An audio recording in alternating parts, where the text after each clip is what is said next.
On an August morning in 1945, people in the city of Hiroshima woke to a clear blue sky.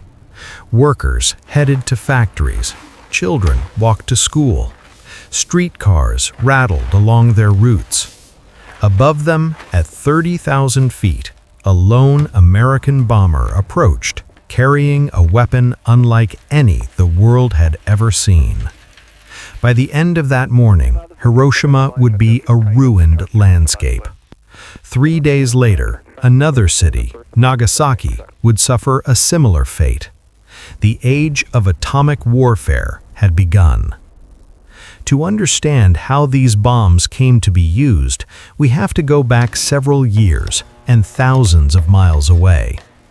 In 1938, European scientists discovered that splitting the atom of uranium released enormous energy. As war loomed, physicists who had fled Nazi Germany warned the United States that Hitler's regime might try to build a superweapon based on this principle. In response, the U.S. government launched a secret effort that would become known as the Manhattan Project. Under conditions of extreme secrecy, laboratories and production plants sprang up across the United States. In Los Alamos, New Mexico, scientists led by J. Robert Oppenheimer tackled the central challenge: how to turn nuclear theory into a working bomb. Elsewhere, in places like Oak Ridge, Tennessee, and Hanford, Washington, vast industrial complexes purified uranium and produced plutonium, the raw materials of atomic weapons. Tens of thousands of people worked on the project, most without knowing exactly what they were building. Behind barbed wire and code names, the Manhattan Project consumed billions of dollars and some of the finest scientific minds of the era. On July 16, 1945, in the desert near Alamogordo, New Mexico, the first atomic device was detonated in a test codenamed Trinity. Witnesses saw a blinding flash and a towering mushroom cloud. One scientist recalled thinking, "Now we are all sons of bitches." The weapon worked. The question now was what to do with it. By that time, Nazi Germany had already surrendered, but in the Pacific, the war against Japan raged on. The fighting on islands like Iwo Jima and Okinawa had been brutal and costly for both sides. U.S. planners feared that a full invasion of the Japanese home islands might result in hundreds of thousands of Allied casualties and even more Japanese deaths. Japan, blockaded and bombed, was weakened, but not yet willing to surrender unconditionally. Some in its leadership hoped to negotiate better terms or gain Soviet mediation. At the same time, the United States wanted to end the war quickly and demonstrate its new power, including to the Soviet Union, which was emerging as a post-war rival. President Harry S. Truman and his advisors decided to use the atomic bomb against Japan. There would be no public demonstration in an uninhabited area first. The weapon would be dropped on cities still largely untouched by conventional bombing to make its impact unmistakable. Hiroshima, an industrial and military hub in western Honshu, was chosen as the first target. On the morning of August 6, 1945, the B-29 bomber Enola Gay took off from Tinian Island in the Pacific, carrying the uranium bomb, codenamed Little Boy. The crew had trained extensively, but none of them had ever seen such a weapon used. At 8:15 a.m., the bomb was released over Hiroshima. It fell for about 43 seconds before exploding roughly 600 meters above the city. In an instant, a sphere of intense heat and radiation formed at the heart of the blast. Buildings near the center were torn apart by the shockwave and seared by heat. Within seconds, large parts of the city were in flames or flattened. Tens of thousands of people were killed almost immediately, many without knowing what had happened. Others suffered severe burns, injuries, and radiation effects that we will not describe in detail here. In Washington, U.S. officials announced that a single bomb had destroyed a major city, warning Japan to surrender or face a rain of ruin from the air. Yet in Tokyo, even after news of the devastation reached leaders, there was still division. Some argued for continuing the war in the hope of securing better terms or inflicting heavy losses on any invasion. 3 days after Hiroshima, a second mission took off. On August 9th, another B-29 bomber, boxcar, carried a plutonium-based bomb codenamed Fat Man. The primary target was the city of Kokura, but smoke and cloud cover obscured it.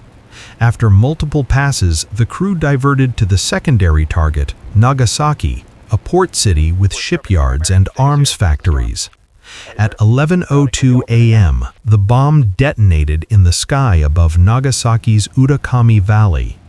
Because of the city's hilly terrain and the bomb's offset aiming point, the destruction pattern differed from Hiroshima's, but entire districts were still annihilated. Industrial sites were wiped out, residential neighborhoods vanished. Once again, tens of thousands were killed or mortally wounded in moments, and many more would die in the days, weeks, and years that followed from injuries and radiation. The psychological impact of two cities being devastated by single bombs was immense. In less than a week, Japan had experienced a form of destruction that no other country had faced. At the same time, the Soviet Union entered the war against Japan, invading Japanese-occupied territories in Manchuria on August 9th. This removed any remaining hope in Tokyo that Moscow might mediate a conditional peace.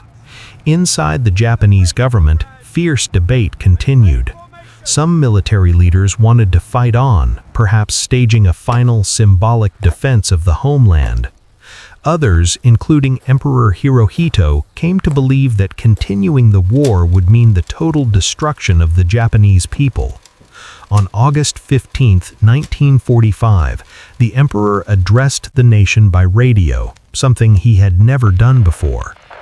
He spoke in formal language about enduring the unendurable and accepted the Allied demand for unconditional surrender. For most Japanese listeners, the message meant one thing: the war was over. The formal surrender documents were signed on September 2nd aboard the battleship USS Missouri in Tokyo Bay. World War II had ended, but the consequences of Hiroshima and Nagasaki were only beginning. In the ruins of both cities, survivors, known in Japan as hibakusha, searched for family members, treated the wounded as best they could, and began the slow work of rebuilding. Medical teams documented new and terrifying patterns of illness linked to radiation exposure. Many survivors faced long-term health problems and social stigma. Around the world, reactions were mixed. Some military and political leaders argued that the bombings had shortened the war and saved lives that would have been lost in an invasion. Others questioned whether it was necessary to use such weapons on populated cities, especially in rapid succession. The morality of the decision has been debated ever since. What was undeniable was that the atomic bomb had transformed the nature of warfare. Weapons capable of destroying entire cities in a single strike now existed, and soon other nations would seek them. Within a few years, the Soviet Union tested its own atomic bomb. The United States and the Soviets then developed even more powerful thermonuclear weapons, ushering in the Cold War and the doctrine of mutual assured destruction. Hiroshima and Nagasaki became symbols in this new nuclear age. For some, they were seen as proof of deterrence, evidence of why great powers should avoid direct war. For others, they were a warning of what might happen again if nuclear weapons were ever used in anger. Over time, the two cities rebuilt. Hiroshima erected a peace memorial park near the hypocenter. preserving the skeletal ruin of one building as a reminder of the blast. Nagasaki created its own peace park, with statues and monuments calling for an end to nuclear arms. Every year, on the anniversaries of the bombings, survivors, citizens, and visitors gather to float lanterns, ring bells, and observe moments of silence. The atomic bombings of Hiroshima and Nagasaki remained among the most controversial actions in military history. They cannot be separated from the brutal context of the war in the Pacific, the atrocities committed by Imperial Japan, the massive casualties of conventional bombing, or the looming shape of the Cold War. Yet they also stand on their own as events that forever changed how humanity thinks about war, technology, and survival. There has been, so far, one important constant. Since 1945, nuclear weapons have not been used again in war. That restraint is fragile, depending on treaties, diplomacy, and the awareness of what happened in those two cities long ago. Hiroshima and Nagasaki are no longer ruins. They are living cities, full of ordinary life, schools, factories, parks, and neighborhoods, built over ground that once experienced unimaginable destruction. Their continued existence is a kind of message, a reminder of what happened and a warning of what must not happen again. In August 1945, the world crossed a threshold. From that point on, any large war between great powers carried the risk of ending not only nations, but civilization itself. The first atomic bombs in war did not just close one conflict, they opened a new and uncertain era, in which the shadow of that mushroom cloud still falls across our history.